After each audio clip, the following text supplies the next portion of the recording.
Good morning all of you.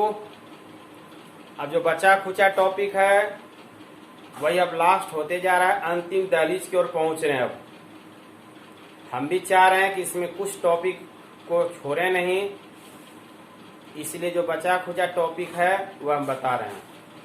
चलिए, आज का टॉपिक अब क्या होगा। अभी वर्तमान में ताप गुणांक, टेम्परेचर कोएफिशिएंट। ताप गुणांक क्या है, तो कभी काल यह भी क्वेश्चन आपके एग्जाम में पूछा जाता है 2 नंबरिया में। तो चलिए, इसको भी हम फिलहाल IQ ही मान देते हैं, इम्पोर्टेंट। यह जरा सा उतना नहीं है लेकिन फिर भी है। ताप गुणांक मॉडल क्वेश्चन है, क्वेश्चन बैंक में पूछा गया है, एक बार 2 बार पूछा गया है, ज्यादा नहीं पूछा गया इसमें। तो टेम्परेचर कोएफिशिएंट, इसमें ताप गुणांक में क्या होगा। हर हमेशा जो पहले समझाते हैं, हर हमेशा जो इसका अंतर होगा 10 डिग्री C का होगा। इसमें 10 डिग्री C पर ही फोकस होगा। आज जब डिग्री सेल्सियस होगा तो उसको केल्विन बनाना चाहेंगे तो केल्विन भी बना सकते हैं, 273 जोड़ देंगे उसमें डिग्री सेल्सियस, जैसे न्यूमेरिकल आप बनाते हैं। दूसरा और होगा कि इसमें 2 वेग स्थिरांकों का अंतर होगा, और जब भी अंतर होगा तो उसमें 10 डिग्री C का ही अंतर होगा। पहला पॉइंट हो गया।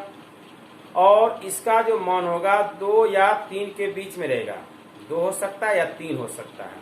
ठीक है, अगर सवाल नहीं दिया रहेगा तो 2 का ही होगा, अगर किसी में लिखा रहेगा 3 का तो 3 रहेगा, और नहीं कुछ दिया हुआ है तो 2 ही दिया रहेगा। इस पर ध्यान देंगे।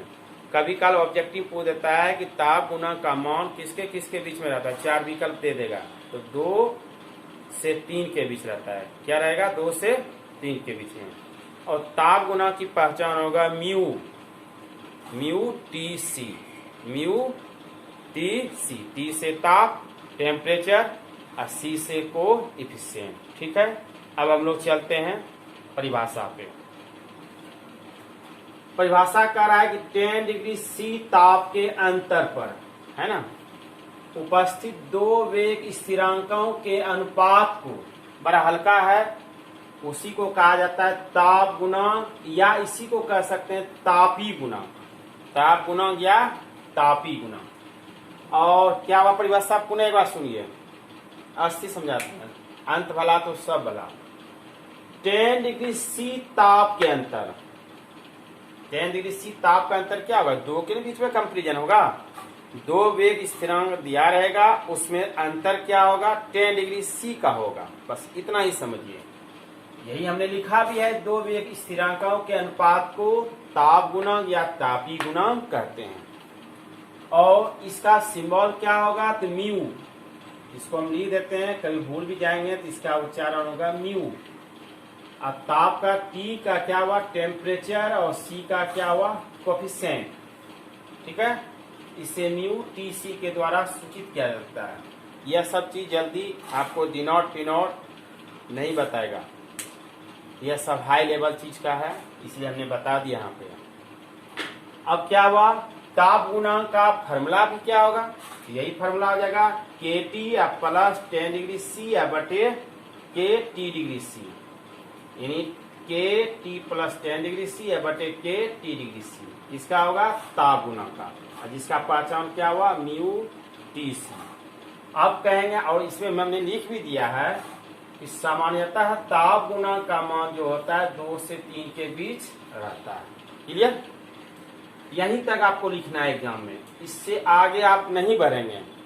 लेकिन हम यहाँ समझा रहे हैं, आप अच्छी तरह देख रहे हैं, कोई भी टॉपिक हम पढ़ाते हैं आपको एग्जाम के व्यू से, कितना आप पॉइंट लिखेंगे। एक्स्ट्रा रहता है तो बॉक्स में घेर देते हैं, जैसे आरएनएस इक्वेशन का भी आपने पढ़ा, ग्राफ वगैरह, दोबारा जो हमने समझा दिया उसी शॉर्ट का उसी तरह आप एग्जाम में लिख देंगे तो 5 नंबर मिल जाएगा।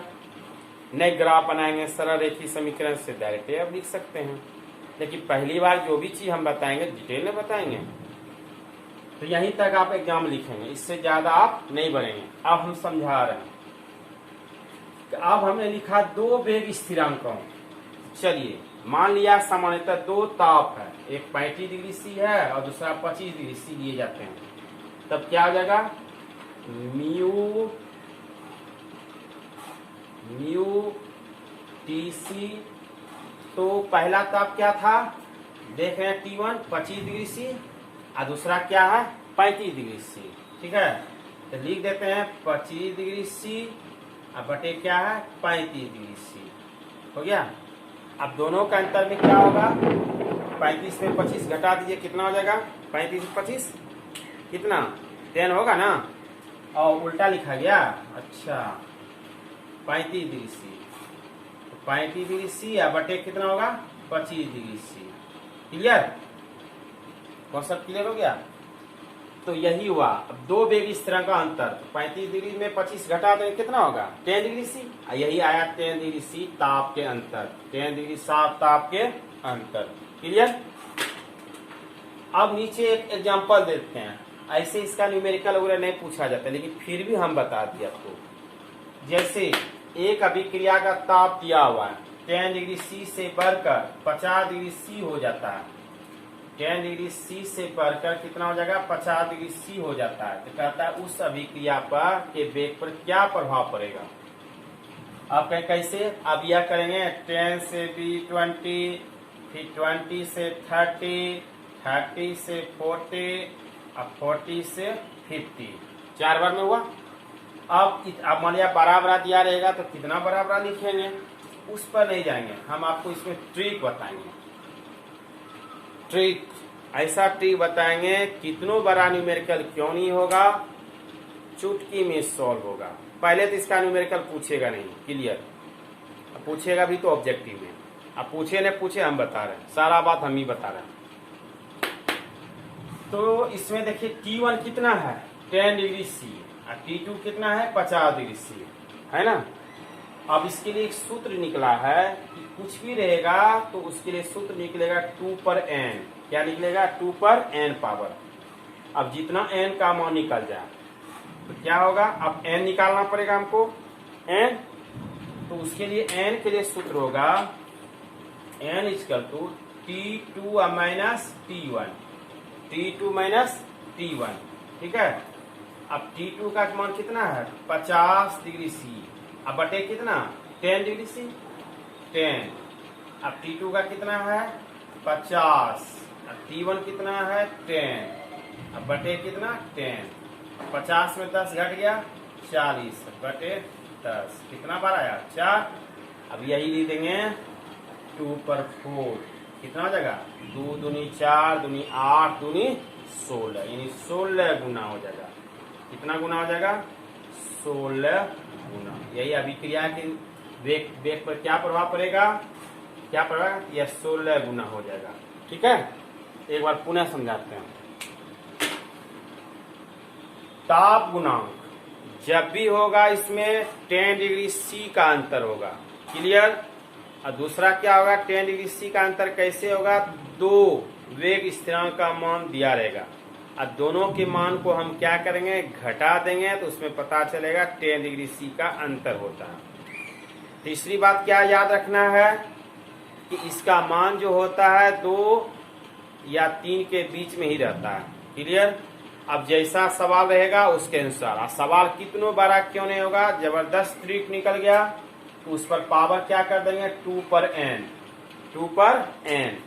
अब 2 पर n का मतलब क्या हो जाएगा, यह जो 2 पर n है उसके लिए मतलब होगा कि n का मान होगा T2 माइनस T1 बटे 10, तो घटा देंगे, उसको कटा दिए 4 हो गया, अब 2 पर 4 कर दिए 16 गुना हो गया।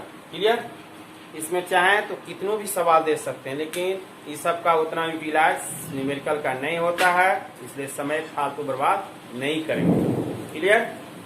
अब इसके बाद क्या बचा, एक टॉपिक बचा, अभिक्रिया की दर को प्रभावित करने वाला कारक। इसको भी आज पढ़ा देंगे, ऑब्जेक्टिव भी बता देंगे, आज चैप्टर को विदा करना है।